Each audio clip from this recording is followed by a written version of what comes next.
Hello guys, तो आज हम देखेंगे कि difference between permutation and combination क्या होता है। तो ये परमुटेशन कॉम्बिनेशन क्या बताते हैं, कैसे हम इनको फाइंड करते हैं, क्या फाइंड करने के लिए इसको यूज किया जाता है। काफी बच्चों को कंफ्यूजन होती है, क्लास 11 का कॉन्सेप्ट है और आज इसको हम एग्जांपल से समझेंगे। और सबसे मोस्ट इंपोर्टेंट एग्जांपल, आपने एक मूवी देखी होगी सुपर 30, जिसमें ऋतिक रोशन आनंद सर का रोल प्ले कर रहे हैं। तो उसमें वहां पर वो करते हैं कि जब स्टूडेंट्स आते हैं उनके पास 30, वो उन 30 स्टूडेंट से वो कहते हैं कि आप एक दूसरे से हैंडशेक कीजिए।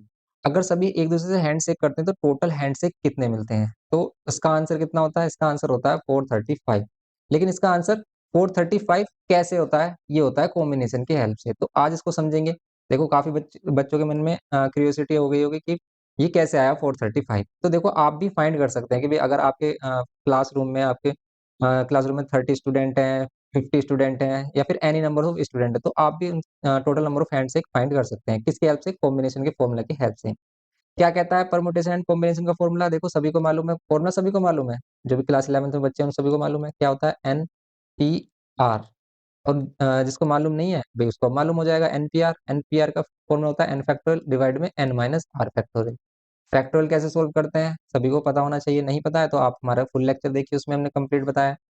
एन सी आर, ये होता है एनसीआर। देखो, इसको हम एनपीआर से रिप्रेजेंट करते हैं, इसको एनसीआर। देखो, एनसीआर और एनपीआर के फॉर्मूला में सबसे पहले हम डिफरेंस देखते हैं क्या होता है। एन फैक्टोरियल, इसमें एन माइनस आर फैक्टोरियल और आर फैक्टोरियल और हो जाता है। अब ये है क्या, एन और आर है क्या? एन क्या होता है? Total number of available option. And यहाँ पर क्या है? Total number of selected option की भी कितने सेलेक्ट करनी है चीजें हमें। अब ध्यान से समझना कि वो आंसर हमने कैसे निकाला। वो आंसर निकाला हमने कॉम्बिनेशन की हेल्प से। कैसे? देखो आप, कि अगर 30 स्टूडेंट्स हैं और 30 में से सिर्फ 2 स्टूडेंट्स ही हैंडशेक कर रहे हैं, तो 30 में से कितने लेने हैं आपको? 2 स्टूडेंट्स जो हैंडशेक करेंगे। तो बस इसको सोल्व करिए, आपका आंसर आ जाएगा 435। कैसे? 30 factorial divided by 30 minus 2 factorial.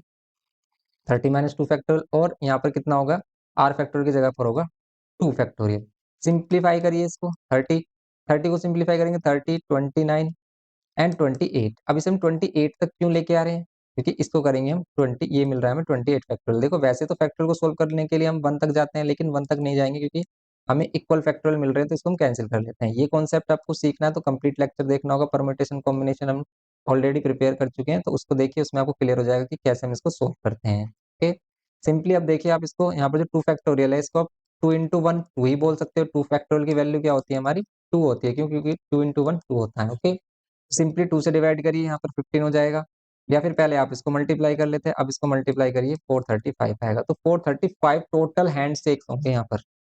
अब डिफरेंस अभी भी आपको मालूम नहीं हुआ परमुटेशन और डिफरेंस की। परमुटेशन क्यों नहीं यूज कर सकते यहाँ पर हम? अब देखना ध्यान से, परमुटेशन क्या बताता है और कॉम्बिनेशन क्या बताता है। ध्यान से देखो कि भाई अगर हमारे पास क्या है, ए बी सी, 3 ऑब्जेक्ट है। एक छोटे एग्जांपल से समझते हैं, बिल्कुल क्लियर हो जाएगा, एकदम क्रिस्टल क्लियर हो जाएगा ये कॉन्सेप्ट। इसके बाद आप नहीं बोलोगे कि भाई परमुटेशन कॉम्बिनेशन कहाँ पर यूज हो रहा है, परमुटेशन कहाँ यूज हो रहा है।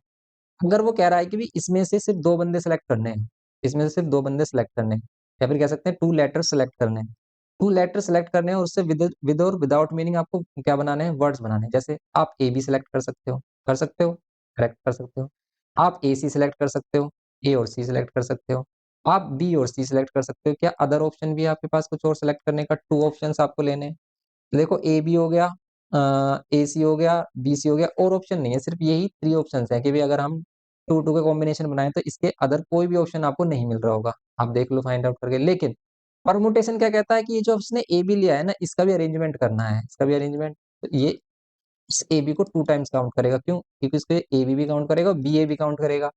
यहाँ पर ए सी को ये ए सी भी काउंट करेगा, सी ए भी काउंट करेगा। बी सी को ये बी सी तो है, ये सी बी भी काउंट करेगा इसको। तो टोटल इसके अकॉर्डिंग इसकी जो परमुटेशन होंगे, मीन्स सेलेक्ट भी करेगा उनको, अरेंज भी करेगा। ये करता है परमुटेशन, सिलेक्शन भी एंड देन अरेंजमेंट भी। तो सिंपल अगर हमसे फॉर्मूला से देखें तो 3 हमारे पास टोटल अवेलेबल ऑप्शन थे और सेलेक्ट करने थे, इसमें से एनी 2। तो हम अगर हम पी यूज कर रहे हैं तब इसका आंसर 6 आएगा। कैसे? देखो आप, 3 फैक्टोरियल अपॉन में 3 माइनस 2 करते हैं, N minus are.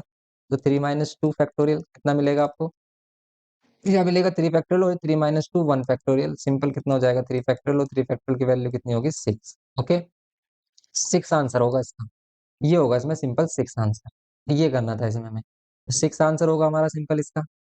And next अगर हम देखें इसमें कॉम्बिनेशन, कॉम्बिनेशन के फॉर्मूले से अगर हम इसे सोल्व करते 3C2 करते, तब इसका आंसर ओनली 3 होता, क्योंकि बस ये इन दोनों को, जिसको ये क्या कर रहा है, सेपरेटली काउंट कर रहा है, इनको ये डिफरेंट मान रहा है, लेकिन कॉम्बिनेशन इन दोनों को एक ही मानेगा। वो ए बी बोलो या बी ए बोलो, सिर्फ वो इसको एक ही लेकर चलेगा। जैसे अगर हम करते हैं इसको 3 फैक्टोरियल और 3 - 2 फैक्टोरियल, और इसमें आर फैक्टोरियल हो रहा था, मीन्स 2 फैक्टोरियल और होता, तो 3 2 1, ऊपर ऊपर वाले को सोल्व किया, ये 1 फैक्टोरियल 1 ही होगा, 2 फैक्टोरियल को 2 × 1, ये कैंसिल हो रहा है, देखो 3 आ रहा है।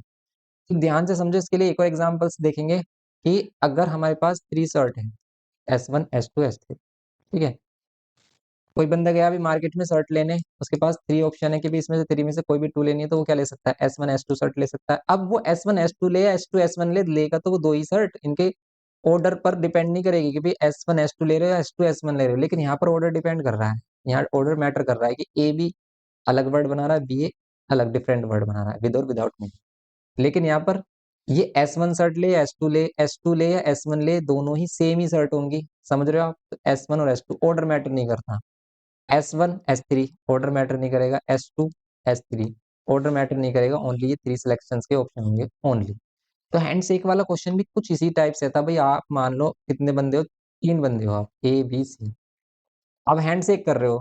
अगर 3 बंदे हैंडशेक करेंगे, टोटल हैंडशेक कितने होंगे, तो आप कॉम्बिनेशन के फॉर्मूले से फाइंड कर सकते हो। 3C2 कर लो, 3C2 करोगे तो कितना आएगा, अभी किया हमने 3C2, कितना आंसर आएगा 3। कैसे, ए बी से हैंडशेक करे या बी ए से, एक ही बात है। ए सी से करे, सी ए से करे, एक ही बात है, या फिर बी सी से, आ रहे हैं ना टोटल 3 हैंडशेक।